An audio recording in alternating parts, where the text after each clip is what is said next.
Durante los próximos minutos, los textos se transforman en sonidos, las palabras vibran en el aire y la literatura se escucha por la radio. Te damos la bienvenida a Sonoteca UNR, la biblioteca sonora de Radio Universidad de Rosario. Sonoteca UNR.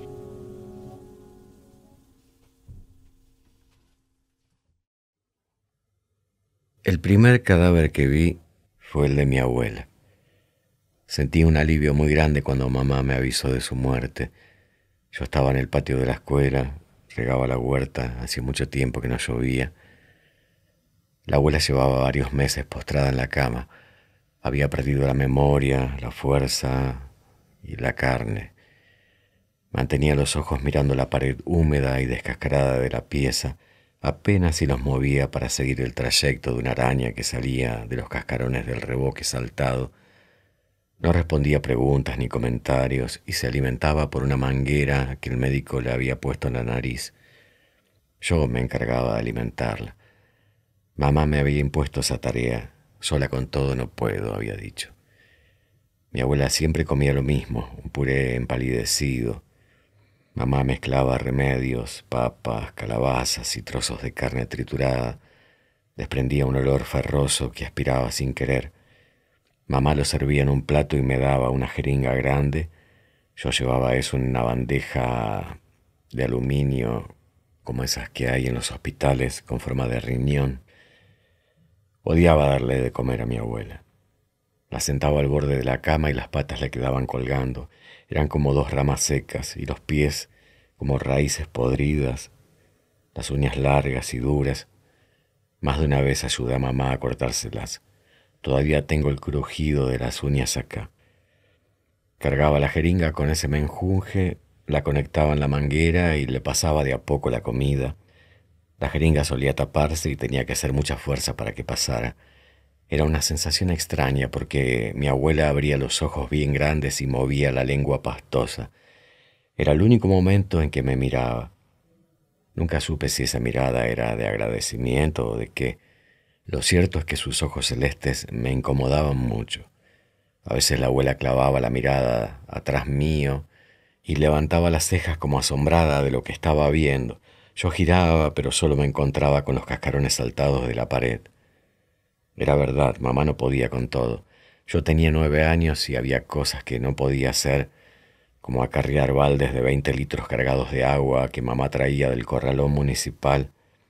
Hacía varias horas de fila para llenar 1 o 2 baldes. No había aljibe en el pueblo que sobreviviera a tanta sequía. Por eso mamá contrató a Leti, una mujer que había llegado al pueblo con hambre, con fe y sin trabajo. Mamá la tomó cama adentro.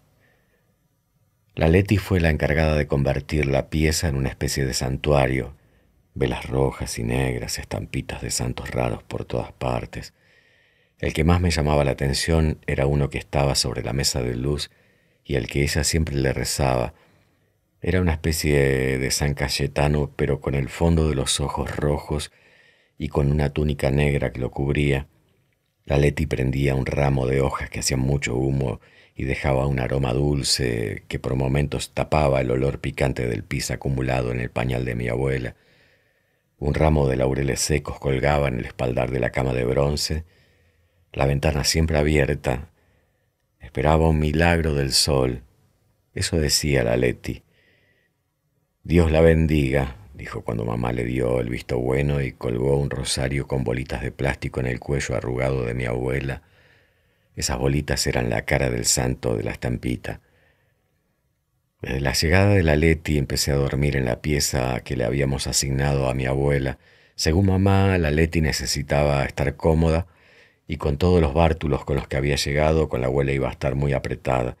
Es solo por un tiempo, hijo, hasta que la Leti se acostumbra a la casa. Yo odiaba las noches tanto como darle de comer a mi abuela. La Leti no dormía. Caminaba por la casa con la linterna. Sus pies se arrastraban por el piso, parecían pezuñas.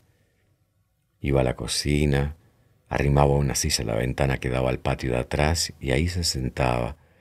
Pasaba largas horas observando la oscuridad. Yo me tapaba hasta la cabeza para evitarla. Muchas veces la vi hacer eso, hasta la escuché hablar sola en un idioma extraño. Mi abuela se llamaba Victoria y tenía 70 años cuando enfermó. Sus ojos eran los más impactantes, de un turquesa extraño, parecía no tener fondo. Era difícil sostenerle la mirada. Antes de que enfermara jugábamos a contar cuántos segundos podía mirarla sin pestañear. Nunca llegaba a más de 10. Sus ojos me mareaban. A ella le causaba mucha gracia. Tome, se los regalo, me decía, y hacía un gesto de arrancárselos. Yo los recibía con la mano abierta, los secaba en el pantalón y me los ponía. Va a ver el pueblo de otra forma, decía ella. La atendieron distintos médicos, nadie supo dar en la tecla. Un gordo que venía de la ciudad fue el que más cerca estuvo. Le dio unas pastillas. Al principio la revivieron un poco. Días después volvió a ser un cuerpo inmóvil, torcido entre cobijas. Tiene los días contados, solo queda esperar, había dicho el último que la vio. Esa espera para mí fue eterna. Ahora, Señor, permítanos que hablemos tu palabra con toda confianza. La Leti comenzaba así cada rezo, y después dibujaba una cruz en el aire, le acariciaba los párpados a mi abuela, le murmuraba algo inentendible a la estampita del santo con túnica negra y continuaba. Se ponía los anteojos y leía. Por momentos sacaba la vista de las hojas y el discurso seguía. Mi abuela permanecía quieta como esas liebres que son sorprendidas por una linterna. Después de la oración, la Leti le hacía una cruz en la frente, guardaba la Biblia y continuaba con sus tareas domésticas. Cocinaba como los dioses. Sus manos huesudas y torpes eran magia en la cocina. Amasaba los ñoquis sobre la mesa y sacudía harina para todos lados. Cada tanto dejaba de amasar y se tildaba. Miraba por la ventana. Miraba hacia el cielo, siempre celeste, despejado, sin ninguna nube que amenazara lluvia, y podía escucharle el murmullo de algo incomprensible, como si hablara con alguien, como si pidiera por agua para que se acabara de una vez la sequía. La radio arriba del aparador siempre prendida. Escuchaba a un pastor venezolano que, según ella, era un enviado de Dios. Bajaba un poco el volumen antes de servir los ñoquis. Almorzábamos con el murmullo de la radio. Mi vieja mucho no hablaba, cargaba con una angustia tremenda porque su madre había dejado de reconocerla. La Leti le explicaba que en el fondo ella la conocía, pero que no lo podía expresar. «¿Usted dice, Leti?», preguntaba a mi vieja y la Leti asentía con la cabeza. Yo creo que la Leti lo hacía para darle un poco de tranquilidad. Mi abuela no era capaz de conocer a nadie, y mucho menos de expresarlo. Fue un lunes en que mi abuela murió. La velamos 2 días en el living de la casa. La Leti decía que el alma demoraba ese tiempo en elevarse. La pusieron en un cajón de pino pintado a lo bruto. Como mamá estaba tan desconsolada, tuve que ayudar al hombre de la funeraria a pasar el cuerpo a una mesa que él había traído. Era una mesa de madera dura, patas anchas y gruesas, y parecía muy pesada. La agarré de una pierna, la Leti de la otra y el hombre de debajo de los brazos. La pasamos a la mesa. Tenía la piel helada como un mármol. Estaba tan doblada como un feto, y el hombre de la funeraria nos explicó que había que partirle las piernas y los brazos para estirarla y que entrara en el cajón. Sacó una gran masa y nos pidió que saliéramos afuera. La Leti me tomó de la mano. Cerramos la puerta y escuché el primer mazazo y el crack del hueso. Lo sentí como si fuera mi propia rodilla. Y antes del segundo mazazo, la Leti rezó en voz alta con esas palabras incomprensibles. Su voz sonaba firme y retumbaba en el pasillo. Miraba el techo, hacía cruces en el aire y rezaba mientras adentro, en la habitación, el hombre le quebraba los huesos de las piernas y los brazos a mi abuela. Durante el día hubo mucha gente. Mi abuela había sido una mujer muy querida en el pueblo. Durante muchos años se dedicó a la costura y arreglaba cualquier tipo de hilachas que le llevaran. Cobraba barato y a veces no lo hacía. Quizás haya sido por eso el cariño de la gente. Pero por más bueno que haya sido el muerto, a la noche siempre queda solo. Tomé coraje y me acerqué a verla. Procuré no tocar el cajón por miedo a que el más mínimo movimiento derramara la muerte sobre el piso. Estaba entre tules blancos y solo se veían la cara y las manos cruzadas en el pecho, los párpados quietos y dormidos, una mueca imperceptible. Olía a naftalina. La Leti había sido la encargada de maquillarla. Le había polvoreado la cara con un talco medio rosado para ocultar la palidez. Mi vieja le dio un trajecito gris que mi abuela, siempre que tenía la oportunidad, decía que se lo quería llevar a la tumba. El hombre de la funeraria le había tapado la nariz y los oídos con algodón. Me pareció verla más viva que cuando lo estaba. La Leti se me acercó y me dio la estampita del santo con túnica negra. Aún lo conservo. También me dijo algo sobre la lluvia que no alcancé a entender bien. Era de siesta cuando cerraron el cajón. El hombre de la funeraria hizo salir a la gente del living y buscó la masa que había usado para partirle las piernas a mi abuela. Le metió clavos en el cajón. Mamá lloró muchísimo y la Leti oraba cosas inentendibles. Cada martillazo hacía un ruido seco y duro, y la Leti levantaba la voz para tapar ese ruido. Yo sentí alivio. La subieron en una ambulancia vieja que hacía de coche fúnebre. Nos sentamos adelante. La paseamos por el pueblo. Frente a la iglesia nos detuvimos y el cura dio unas campanadas.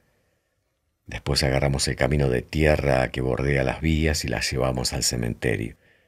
La pusimos en un nicho sin placas ni nada. Días después mamá juntaría plata para atornillar una placa de bronce con la foto de la abuela y algún tipo de mensaje nuestro. La primera noche sin la abuela fue muy rara. Aunque Leti, mamá y yo sabíamos que la abuela ya no estaba, daba la impresión de que sí. El olor a su orina pululaba por el aire. Me pareció también escuchar ese quejido que solía salir de los labios secos y fruncidos de la abuela.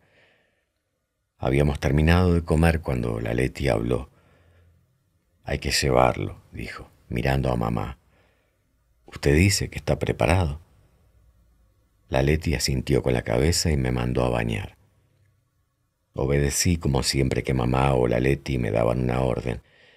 Antes de salir, la Leti me puso perfume Paco detrás de las orejas, en el cuello y un poco en la remera. El viento rastrero y húmedo venía del norte. La Leti sonrió porque supo con certeza que llovería. Durante los últimos días de la abuela había oído a la Leti explicar a mamá sobre la elevación del alma, sobre el cielo y el infierno, y la importancia que tenía la primera noche para el difunto. Subimos al auto de mamá, un 128 que con cada pozo crujía como los huesos de la abuela. Hizo el mismo recorrido que el coche fúnebre. También pasamos frente a la iglesia y me persigné porque mamá siempre decía que al pasar frente a una iglesia o un cementerio había que persignarse. El portón de hierro del cementerio estaba cerrado, entonces la Leti golpeó sus manos. El chasquido quedó haciendo eco en los lotes sembrados de maíz que lo rodeaba. Minutos después salió el sereno, un tipo bajo y sin pelo, los ojos como dos tajos. Se refregaba la nariz. «¿La primera noche?», preguntó mientras sacaba el candado y la cadena del portón. «Sí, la primera noche», dijo la Leti, y mamá de atrás asintió con la cabeza. Caminamos por el pasillo largo que llevaba a los nichos y cayeron las primeras gotas. «¿Qué hacemos acá?», pregunté. «Venimos a hacerle compañía a la abuela», dijo la Leti con una sonrisa que le ocupaba toda la cara, mostrando esos dientes tan grandes y anchos. El nicho de la abuela estaba a 1,5 metros de altura, quizás menos, porque yo llegaba a verlo sin hacer punta de pie. El crisantemo que mamá le había dejado por la tarde seguía ahí, deshidratado y arrugado. La Leti metió los brazos adentro del nicho y agarró el cajón de las manijas, lo arrastró hacia afuera, hacia nosotros. El roce de la madera con el cemento me puso de punta los pelos de los brazos. «Vení, acércate», dijo la Leti, y enseguida mamá apoyó su mano en mi espalda y acompañó mis pasos hasta llegar bien cerca del cajón. Ahora llovía con más ganas. Gotas grandes y pesadas golpeaban con fuerza en los mármoles de las tumbas. «Tranquilo, mi amor», dijo la Leti. «No te asustes por lo que vas a ver ahora». Y empezó a desclavar el cajón.